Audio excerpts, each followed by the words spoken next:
हम बात करेंगे कुछ इंपॉर्टेंट टर्म्स की जो इंडियन इकोनॉमी के पॉइंट ऑफ व्यू से जेकेएसएसबी पंचायत अकाउंट एग्जाम के पॉइंट ऑफ व्यू से काफी ज्यादा इंपॉर्टेंट है, जिसमें एक टॉपिक जो सिलेबस में कैटेगरी वाइज पूछा गया है कि इन्फ्लेशन के बारे में आपको उस टॉपिक पे क्वेश्चन पूछ सकते हैं। तो आज जो हमारा टॉपिक होगा वो इन्फ्लेशन के ऊपर होगा। इन्फ्लेशन क्या होती है, कैसे होती है, कुछ इंपॉर्टेंट टर्म्स और डेफिनेशंस की हम बात करेंगे। इन्फ्लेशन मतलब महंगाई। पहले इस चीज को समझने के लिए सिर्फ दो एक इंपॉर्टेंट टर्म्स हैं, वो समझना बहुत जरूरी है।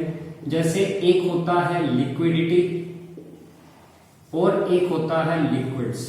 ये बड़ा इंपॉर्टेंट है, लिक्विडिटी और लिक्विड्स, ये कुछ इंपॉर्टेंट टर्म्स है। लिक्विड्स का मतलब होता है, इकोनॉमी की भाषा में अगर हम देखें तो इकोनॉमी की भाषा में लिक्विड्स को बोला जाता है कमोडिटीज, मतलब गुड्स, कमोडिटीज। और लिक्विडिटी को बोला जाता है कैश। वेरी इंपॉर्टेंट, इसको ध्यान से समझना, ये टर्म आपको समझनी पड़ेगी सबसे पहले इन्फ्लेशन को समझने के लिए। पहला है लिक्विडिटी और लिक्विड्स। लिक्विडिटी मतलब कैश और लिक्विड्स मतलब कमोडिटीज। अब हम इसको इन्फ्लेशन के पॉइंट ऑफ व्यू से कैसे समझेंगे, पहले एक चीज आपको ध्यान देनी पड़ेगी कि जैसे मेरे पास कुछ नोट हैं, अगर हम टर्म की बात करें तो जो ये मेरे पास नोट है इसको हम बोलेंगे लिक्विडिटी। ये जो मेरे पास 20 और 10 रुपए के नोट है इसको हम बोलेंगे लिक्विडिटी। और अगर हम लिक्विड्स की बात करें कमोडिटीज, तो कमोडिटी मतलब जो मेरे पास मार्कर है इसको हम बोलेंगे कमोडिटीज।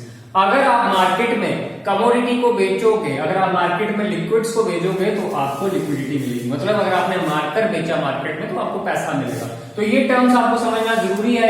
आई होप कि आपको लिक्विडिटी और लिक्विड्स क्लियर हो गया होगा। अब बात करते हैं महंगाई के ऊपर।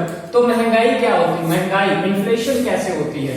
कहा जाता है या बोलते हैं कि जब भी चीजों का महंगा होना उसको महंगाई बोलते हैं। जब भी कोई चीजें, कोई कमोडिटीज महंगी हो जाए तो उसको महंगाई बोलते हैं। बट क्या सिर्फ आपने देखा होगा कभी कभार सिर्फ आलू और प्याज ही महंगा होता है, क्या उसको महंगाई बोलते हैं? जी नहीं, उसको महंगाई नहीं बोलते, वो किसी कारणवश से हुई हो। तो महंगाई की डेफिनेशन ये है कि जब किसी देश में सारी चीजें एक टाइम पीरियड तक के लिए महंगी महंगी महंगी होती जाए तो उसको हम इन्फ्लेशन कहते हैं। जैसे अब एग्जाम में अब आपको इन्फ्लेशन को समझना होगा, बड़ी सिंपल लैंग्वेज में आपको समझाऊंगा कि इन्फ्लेशन क्या होती है, कैसे होती है। महंगाई तब होती है जब मार्केट में चीजें कम हो जाएं। जब मार्केट में चीजें कम हो जाएं तब महंगाई होती है। चीजें कम कब होती हैं? जब आप लोग डिमांड करते हो। डिमांड कब करते हो? जब आप लोगों के जेब में पैसा होता है।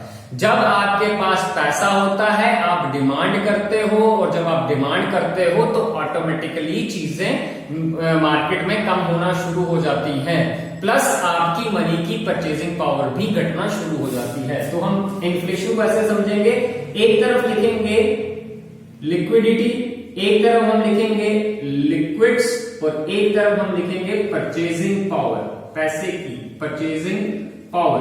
अब हम इन्फ्लेशन को कैसे समझेंगे? इन्फ्लेशन कब होती है मार्केट में?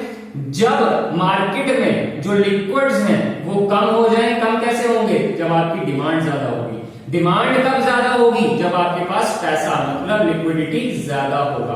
और परचेजिंग पावर पैसे की कम हो जाएगी। जब आपके पास परचेजिंग पावर कम हो जाएगी, जब आपके लिक्विड्स मार्केट में गुम हो जाएंगे, कम हो जाएंगे, और प्लस आपके पास लिक्विडिटी तो होगी, पैसा तो होगा, पर आपके पास लिक्विड्स नहीं होंगे और ना ही उसकी परचेजिंग पावर होगी। तो मैं आपको सिंपल टर्म में समझाऊं, महंगाई कब होती है? जब आप लोग डिमांड करते हो। जब डिमांड कब करते हो? जब आपके पास पैसा होता है और पैसे की परचेजिंग पावर कम हो जाती है। उस केस में हम बोलते हैं कि उस केस में उस देश में इन्फ्लेशन हुई है। When there is persistent increase in the prices of the commodities is termed as inflation. तो आपके पास लिक्विडिटी तो है, पैसा तो है, पर लिक्विड्स नहीं है। मार्केट में लिक्विड कम है। लिक्विड क्यों कम है? क्योंकि वहां पर आप लोग डिमांड ज्यादा कर रहे हो और आपकी परचेजिंग पावर भी कम है।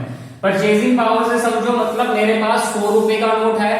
आज के टाइम पीरियड में 100 रुपए में अगर मेरे को 10 किलो आटा मिल रहा है, हो सकता है महीने के बाद उस 100 रुपए से मेरे को 9 किलो मिले, अगले महीने मेरे को 8 किलो मिले, अगले महीने कम कम होता जा रहा है ना, तो वो होती है परचेजिंग पावर।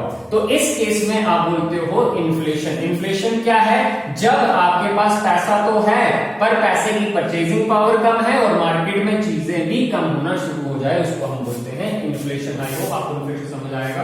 दूसरा होता है डिफ्लेशन।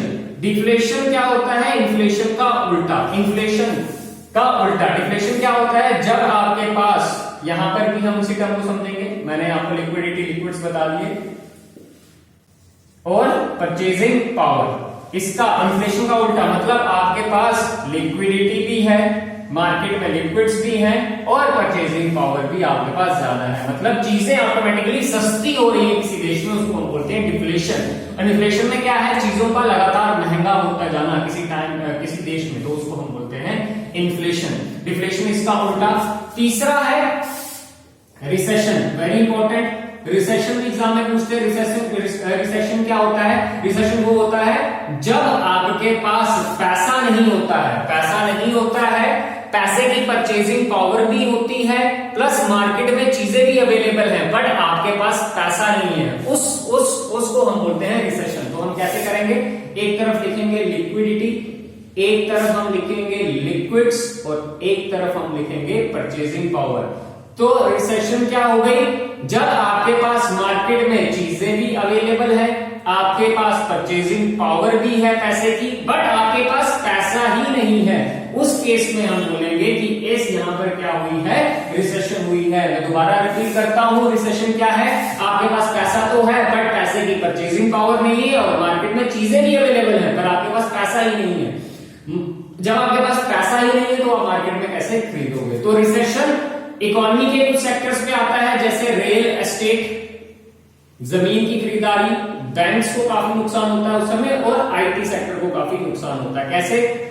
जमीन अवेलेबल है, लिक्विड्स अवेलेबल है, पर आप खरीदेगा कौन जब आपके पास पैसा ही नहीं है? तो ये रहा रिसेशन। रिसेशन के बाद एक टर्म आती है डिप्रेशन, वेरी इंपॉर्टेंट। डिप्रेशन क्या हो गया? डिप्रेशन हो गया ना आपके पास पैसा है,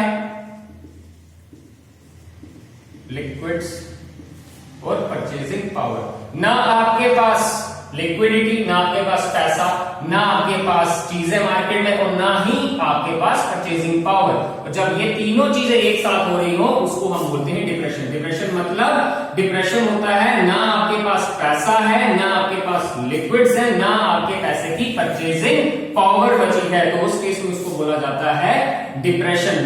जैसे रिसेशन है, रिसेशन कुछ सेक्टर्स में आता है बट जो डिप्रेशन है वो इकोनॉमी के हर एक सेक्टर में आता है। मैं आपको बता दूं, वर्ल्ड में डिप्रेशन 1929 से लेकर 1933 तक हुई है, जिसको बोला जाता है ग्रेट डिप्रेशन। क्या बोला जाता है? ग्रेट डिप्रेशन, जो का कहां हुई है? यूएसए में हुई थी। ना लोगों के पास पैसा था, ना बाजार में सामान था और ना ही उस पैसे की परचेजिंग पावर। तो मैं आपको इन्फ्लेशन दोबारा बता देता हूं। महंगाई कब होती है देश में? जब आप लोग डिमांड करते हो। डिमांड कब करते हो? जब आपके पास पैसा होता है, और जब आपके पास पैसा होता है तो चीजें आप खरीदते हो, मार्केट से चीजें अपने आप कम होना शुरू हो जाती है, प्लस उस समय आपके पैसे की परचेजिंग पावर भी कम हो जाती है। डिफ्लेशन क्या होता है? इन्फ्लेशन का उल्टा, चीजें लगातार सस्ती हो रही हैं, आपके पास पैसा भी है, लिक्विड्स भी है और परचेजिंग पावर भी है। रिसेशन क्या होता है? चीजें मार्केट में अवेलेबल है, आपके पैसों की परचेजिंग पावर भी है, प्लस आपके पास पैसा ही नहीं है, उस केस में हम बोलते हैं रिसेशन। रिसेशन कुछ ही सेक्टर्स में आता है इकोनॉमी के। डिप्रेशन क्या होता है? डिप्रेशन कुछ सेक्टर्स में नहीं आता बल्कि पूरे सेक्टर में आता है इकोनॉमी के। ना आपके पास पैसा, ना आपके पास चीजें, ना ही आपके पैसे की परचेजिंग पावर। तो एक ही बार 1929 से लेकर 1933 ग्रेट डिप्रेशन ऑफ यूएसए हुआ है। तो मैं आज का ये जो टॉपिक है, मैं सिर्फ और सिर्फ इंट्रोडक्शनरी पॉइंट ऑफ व्यू से आपको बता रहा हूं, जो जेके एसएसबी पंचायत अकाउंट एग्जाम में आपको काम आएगा, जहां पर एग्जामिनर का मकसद सिर्फ और सिर्फ क्वेश्चन पूछना है, आपको डिटेल में नहीं जाना पड़ता है। डिटेल में हम फिर किसी दिन पढ़ेंगे। आज जो हमारा टॉपिक था वो कुछ इंपॉर्टेंट टॉपिक्स के ऊपर था। Thank you.